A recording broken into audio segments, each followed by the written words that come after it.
Bom dia, amados. Desejo saudá-los com a graça, a misericórdia e a paz do nosso Senhor Jesus Cristo. Amém? Como vocês estão? Espero que estejam desfrutando da graça do nosso Senhor Jesus Cristo. Estamos retornando neste segundo semestre aos estudos dos Salmos. E hoje nós vamos falar do Salmo 119. O Salmo 19 é o maior salmo do Saltério, é o maior capítulo da Bíblia. O menor capítulo da Bíblia é o Salmo 117, que a gente já viu anteriormente. Você já parou para pensar porque o Salmo 119 é o maior capítulo e o maior salmo da Bíblia? É porque a maior necessidade que a igreja, que o povo de Deus tem, é de conhecer a palavra de Deus. Existe na vida uma coisa mais importante para o crente do que a palavra de Deus? A palavra de Deus é a resposta para toda a nossa necessidade. O tema do Salmo 119 é a excelência da palavra de Deus. A excelência da lei divina, como a maioria das Bíblias, principalmente a versão revista atualizada, tem aí no seu título.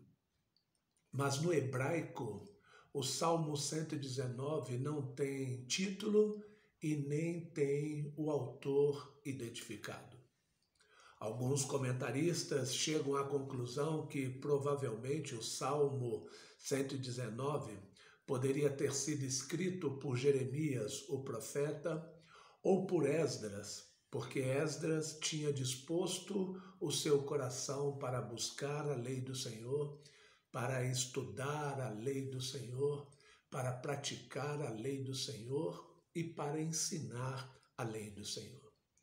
O Salmo 119 é um acróstico. São 22 letras do alfabeto hebraico, dividido por 8 versículos cada. Multiplicando as 22 letras do alfabeto hebraico por 8 versículos, vamos chegar aos 176 versículos do Salmo 119. Isso quer dizer que na Bíblia hebraica, os primeiros 8 versículos, todos eles vão começar com a letra Aleph, a primeira letra do alfabeto hebraico. Isso é um acróstico. A intenção do autor é pegar as letras do alfabeto hebraico e em cada letra ele vai usar o número 8, que vai dar 176 versículos.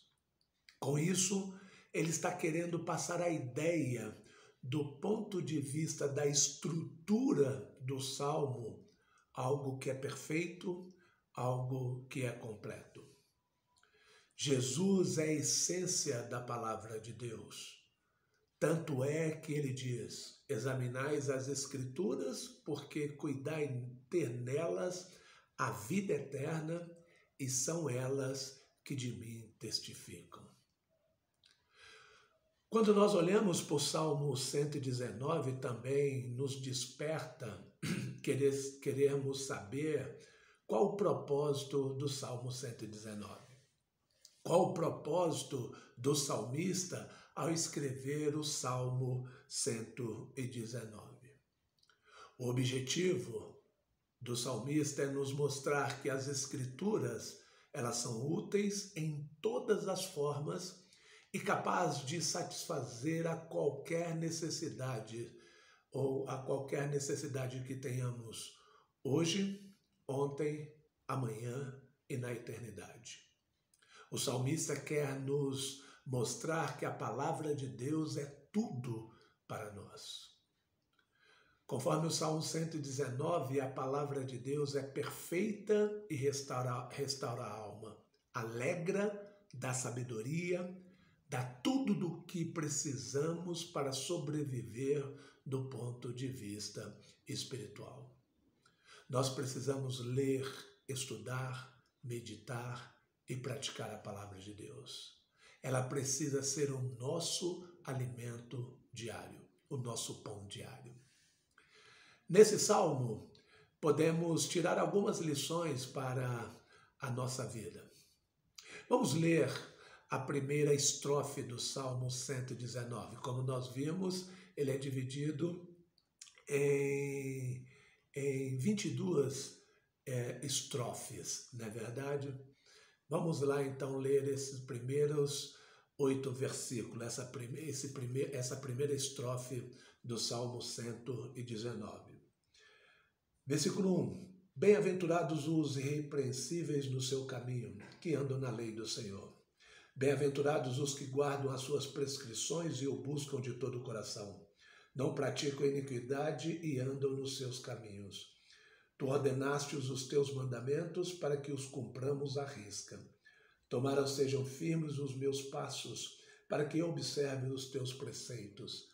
Então não terei de que me envergonhar, quando considerarem todos os teus mandamentos. Render-te-ei graças com integridade de coração, quando tiver aprendido os teus retos juízos. Cumprirei os teus decretos, não me desampares jamais. O texto aqui está dizendo que nós seremos felizes se obedecermos à lei do Senhor.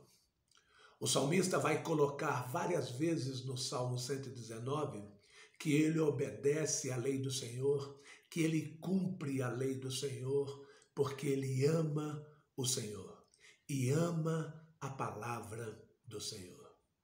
Jesus disse: aquele que me ama guardará os meus mandamentos. Nós não guardamos a lei do Senhor para sermos amados por Deus.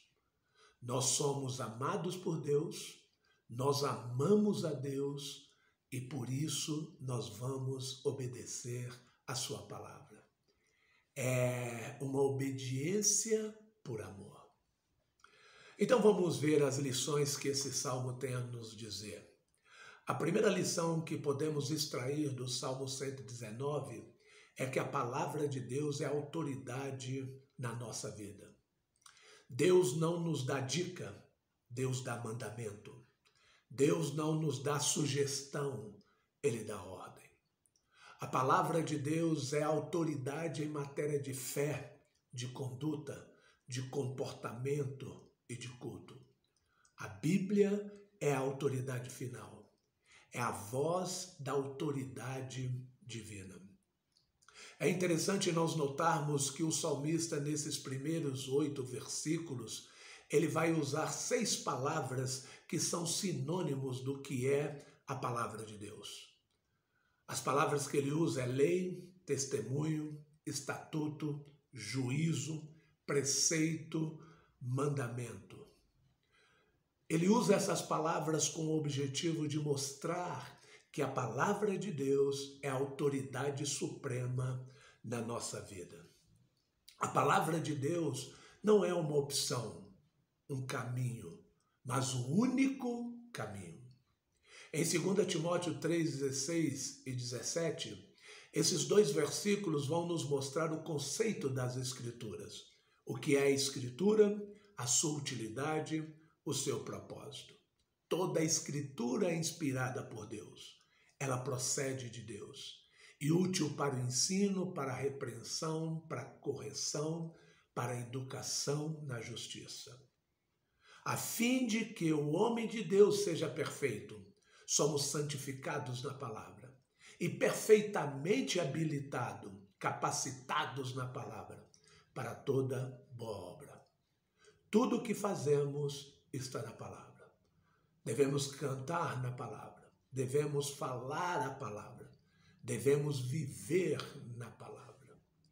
A Bíblia está acima de todos os livros, é a revelação escrita de Deus. E por isso temos que pautar nossa vida, edificar a nossa vida na palavra de Deus. A segunda lição a respeito da palavra de Deus que o Salmo 119 nos apresenta é que ela é confiável. O objetivo do diabo é minar a credibilidade da palavra. Ele ataca a inerrância da palavra. Sempre tem um espírito de porco na igreja, usado por Satanás para colocar dúvida na palavra. Isso aqui é a verdade? O diabo também ele ataca a suficiência da palavra. Sempre tem alguém que quer as escrituras mais uma coisinha. Tem a Bíblia, mas não se satisfaz com ela. A Bíblia não é suficiente para ele. Ele quer um sonho, uma revelação, um arrepio, uma voz sobrenatural. Quer qualquer coisa. Não acredita na suficiência das Escrituras. Nós só precisamos da palavra e de nada mais. A lei do Senhor é perfeita e restaura a alma. A palavra de Deus ilumina os nossos olhos. Ela nos dá discernimento, nos dá visão. A palavra de Deus é eterna e verdadeira. Os versos 89 e 90 nos mostra isso. Para sempre, ó Senhor, está firmada a tua palavra no céu. A tua fidelidade estende-se de geração em geração. Fundaste a terra e ela permanece. Salmo 119, ou melhor, verso 152. Quanto às tuas prescrições, há muito sei que as estabelecestes para sempre. A palavra de Deus nunca vai mudar. Tudo passa, meus amados, mas a palavra de Deus não passa. Ela permanece. O verso 140. Puríssima é a tua palavra, por isso teu servo a estima. A palavra de Deus, no sentido de puríssima aqui, quer dizer que ela é verdadeira, não tem nenhuma contaminação, por isso que ela é confiável. Só purifica aquilo que é impuro, o que é puro. Por isso a palavra de Deus nos purifica. A terceira lição que nós podemos tirar do Salmo 119 a respeito da palavra é que a palavra de Deus é viva e poderosa. Verso 25 diz: a minha alma está pegada ao pó, vivifica-me segundo a tua palavra. O verso 37 diz: desvia os meus olhos para que não vejam a vaidade e vivifica-me no teu caminho. Vivifica-me, aqui significa poder de gerar vida. A palavra de Deus tem o poder de gerar vida. Veja que Tiago também diz isso a respeito da palavra de Deus, no verso 18 de Tiago 1,18. Pois segundo o seu querer, ele nos gerou pela palavra da verdade, para que fôssemos como primícias das suas criaturas. 1 Pedro, na mesma linha, diz no verso 23, capítulo 1, verso 23, pois fostes regenerados, não de semente corruptível, mas de incorruptível, mediante a palavra de Deus, a qual vive e é permanente. Meus amados, você está desanimado? Meu irmão, você está desanimado? Minha irmã, você está desanimada? Leia a Bíblia. A palavra de Deus nos anima, nos vivifica, nos dá vida. Além da palavra de Deus nos dar vida, ela nos sustenta nas provações. Verso 50. O que me consola na minha angústia é isto, que a tua palavra me vivifica. Quer ser consolado na angústia? Leia a Bíblia. Verso 52 diz: lembro-me dos teus juízos de outrora e me conforto, ó Senhor. Não é bem assim, amados? Você está passando por uma situação difícil, aí você se lembra de um versículo, você se lembra de uma coisa que Deus fez na sua vida, você se lembra da palavra de Deus e o que acontece? A palavra de Deus te consola, a palavra de Deus te conforta. Versos 61 a 64 diz: laços de perversos me enleitam, me perturba, contudo não me esqueço da tua lei. Levanto-me à meia-noite para te dar graças por causa dos teus retos juízos. Companheiro sou de todos os que te temem e dos que guardam os teus preceitos. A terra, Senhor, está cheia da tua bondade. Ensina-me os teus decretos. Quando você está passando por dificuldades, você só vê coisas ruins, não é verdade?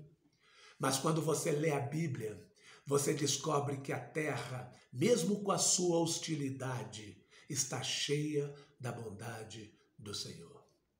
E quando nós sofremos, veja o que a palavra faz no verso 67, 68 e também o 71.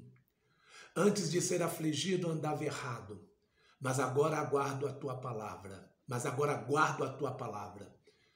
Tu és bom e fazes o bem. Ensina-me os teus decretos. Verso 71. Foi-me bom ter eu passado pela aflição, para que aprendesse os teus decretos. Olha, tem sido isso na sua vida, diante das aflições, dos sofrimentos? Nós aprendemos muito dos decretos de Deus, da vontade de Deus nas aflições, completamente diferente do que nós humanamente pensamos, não é verdade, amados? Mas espiritualmente, as aflições nos levam a aprender mais da vontade de Deus para as nossas vidas. A palavra de Deus nos guia e nos dá direção.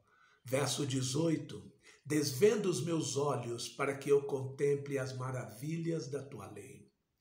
Há um momento em nossas vidas que Deus vai desvendar os nossos olhos.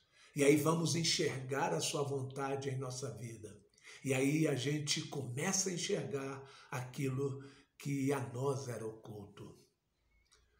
Já parou para pensar, já deparou com alguns momentos da sua vida que você precisa tomar uma decisão e você ora, você lê a palavra dia após dia e em um determinado momento, pá, abre o Senhor ali te direcionando. Esse é o sentido da palavra de Deus.